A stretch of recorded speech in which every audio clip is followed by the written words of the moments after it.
Welcome to part 2 of Introduction to Cosmetic Technology. In this video, we're going to look at the history and cultural significance of cosmetics. And if you are designing cosmetic products, you need to understand who is going to use it, what culture, what part of culture are you influencing. You're going to actually see that culture, not just the beautiful aspect of skincare that has been driving many societies. Use of cosmetics is as old as civilization itself, right here. Centuries ago, wealthy women, not just women, but men, but women would apply white lead. Oh my God, we know about lead poisoning now, but lead pigment known as ceruse used to their face to make it fashionably pale, sometimes with lethal consequences. And so you cannot deal with cosmetics if you're not also looking at the safety aspect. It's important for us to appreciate that the skin, that is a topic by itself we're going to cover, is the largest organ of the body. So what you put on your body is being absorbed systemically, right? Women use belladonna, alkaloids like atropine to dilate the pupils to enhance the attractiveness of their eyes in the late 19th century. So we're going to look at the cultural significance of cosmetics in different chapters. Before Christ era, biblical times, the Victorian era, all the way up to the 21st century. Very briefly. So 10,000 BC, men and women used scented oils and ointment to clean and soften their skin and to mask body odor. 4000 BC, the first archaeological evidence of cosmetic usage was found in ancient Egypt on the papyrus paper filled with recipe. And it is said that where they lived, the valley had rich resources of minerals. And so the first eyeshadow, right, Kohl, K-O-H-O-L, was used.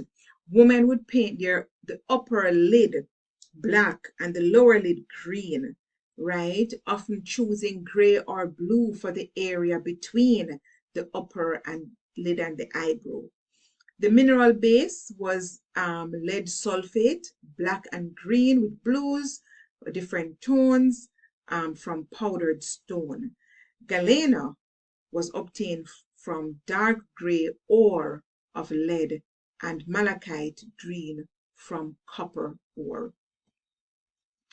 Now, Kohl, K-H-O-L, was belief. The belief is that it could restore. So they had some medicinal connotations to it. Kohl was an eyeliner thinking that other than beauty, it would help to improve poor eyesight and reduce eye infection. And packaging was a thing. I see it here mentioned by Jane, 2009, that it was packaged in small, flat bottom pot with a wide, tiny rim and flat disc-shaped lid, of course, for ease of access.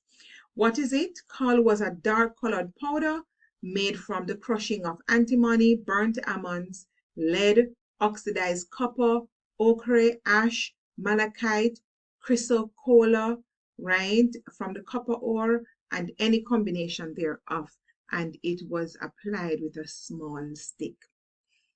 Cleansing cream. So while we're going through this, I want for you to focus not so much on the old time practice, but what they were using it for.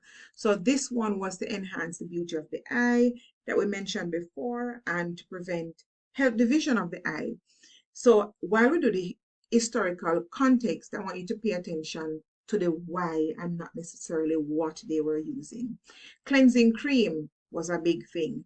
And so they'd use animal vegetable oil mixed with powdered lime and perfume from soaked wood, right? Soaked in scented wood. The perfume oils prevent the skin from drying out, right? And let me just fix this as I see it here. OUT. Let's go back into slide share from drying out. No, so other than the skin, so we saw the eye, the skin, and now the breath, they would chew pellets made from tamarisk leaf. The cheeks, the lips, the nails. So I want for you to focus that they focus on the full body, right? Henna or kenna, The K probably is silent. Famous hair dye used to stain fingernails and toenails, but it was brown red color, or another store states that it was yellow to orange. And so because it kind of looked like this, the cigarette stain from smokers, this really was phased out. Here it says henna is extracted from the leaves of the flowering shrub Lawsonia inermis, a plant indigenous to North Africa. Right? Henna was also used, products were used to diminish the looks of wrinkles, right? Mixtures of incense, cake, wax, and freshly squeezed olive oil. Not the henna, but this is a different product now. And cypress folded into fresh milk, and then apply this for 6 days. So we see a frequency of use, a proper regimen coming into practice. Skin color, they'd use sea salt with honey. Sea salt is popular in our modern context. Honey is popular in our modern context. And sodium bicarbonate has always been around for skin color. All right.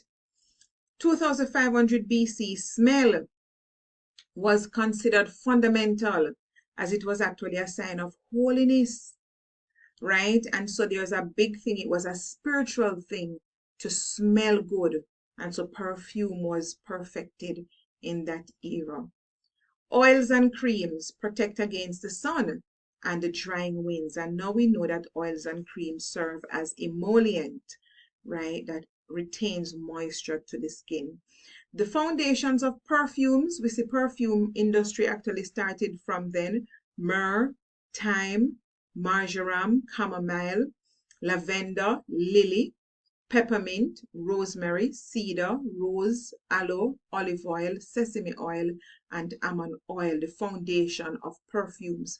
And they were used in both rituals and embalming of the dead. And so I can tell you, there are some people who specialize in cosmetics for the dead, right?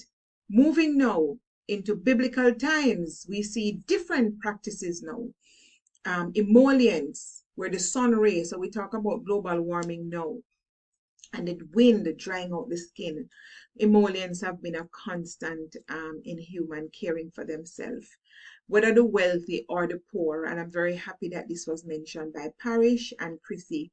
It's an old publication, but it has actually been updated online, right? The emollients included olives, almond, sesame, gourds, and fatty materials from animal and fish. For decorative purposes, lips were painted with red ochre. Let me just fix this, right? As we see it, we fix it same time. Lips were painted with red ochre, oxide of iron mixed with various oils, and nails were colored with ash and beeswax mixtures. Fragrances were more floral and herbal, right? And I just wanted to highlight, I saw this mentioned in the journal, that myrrh is one of the ingredients brought to baby Jesus in biblical time, which is very expensive and was among the gifts that what the 3 wise men brought. Face, rouge and white powders were used on the face, and Britannica defined rouge as a red powder or cream that is used to make your cheeks pinker. In the old time days, a woman used to actually pinch the cheeks to give it that blush look. So we transition now into ancient Greece. Women use cosmetics to know as anti-aging. So we see in different eras there were different focus, In Greece, women wanted to look younger, and so some weird concoctions would come about where they use bread, milk, right? And they'd mix these things and beans and butter. And the article by Parrish and Chrissy actually says the men were revolted by these practices because of the smell. But wool fat, so I want you to pay attention to not the how and the why, but the ingredients and yes, the why they were using these things. So wool fat comes from sheep. That's a long-standing thing that is still used in modern day cosmetics. And it mentioned here that Greeks dislike red hair and they prefer that nice saffron yellow. So I got some pictures here to demonstrate the saffron color for you. Medieval times, right, marked by harshness and decreased quality of life. So the people never really had time for makeup. But however, in the latter part, there was a rediscovery with Spain and the Eastern Mediterranean that led to an advancement in the perfume industry. And so we see fragrances like ambergris, musk, sandalwood, cinnamon still used in present day. Hand lotions were made with cloves, sodium bicarbonate, and bean extract. In the Elizabethan era, Queen Elizabeth, oh, she made cosmetic fashionable, where berry extracts were used for red highlights on the cheek. But there were some dangers in this era where the white lead paint that made the skin lighter actually caused poisoning. And some dubious ingredients, as Parrish and Chrissy mentioned, pigeon wings, claws, ground mollusk shells, and so ground mollusk shells, a lot of cosmetics products now have exfoliants, grounded walnut shell in it, okay? We're going to look at exfoliants. They were to use camphor, eggs, honey, right? And this one baffled me. Urine, rose water mixture with wine, lemon rind decoctions were used for flavor. And so, right, when you see the mentioning of the word decoction, because this is the boiling of the medicinal plant to reducing it to give you a nice extract, right? But boiling is involved. Steeping is the opposite. You're not boiling now, but you're using hot water to steep and extract whatever it is that you're doing. So in the Elizabethan era, you had a steeping of bay oil, rhubarb, and spices for a period of 1 month. And it mentioned men would dye their beard auburn to show respect for the red-haired queen, right? And both sexes prefer pale complexion, and some of them even wore masks to block out the sun ray, irrespective of aging. But in this era, wealth and the elegance of aging became a thing. And so they want to hide the wrinkles. She'd paint the lines on her face. Excessive cosmetic use boomed in the 17th and 18th century. Women of rank and wealth would spend hours to have their hair made in mounds. I included this one in the slide because these mounds were now home for head lice. And so while we're doing these artistic things to ourselves, we have to also think of the hygiene, right? Because the lard which was used trapped the lice and made things complicated.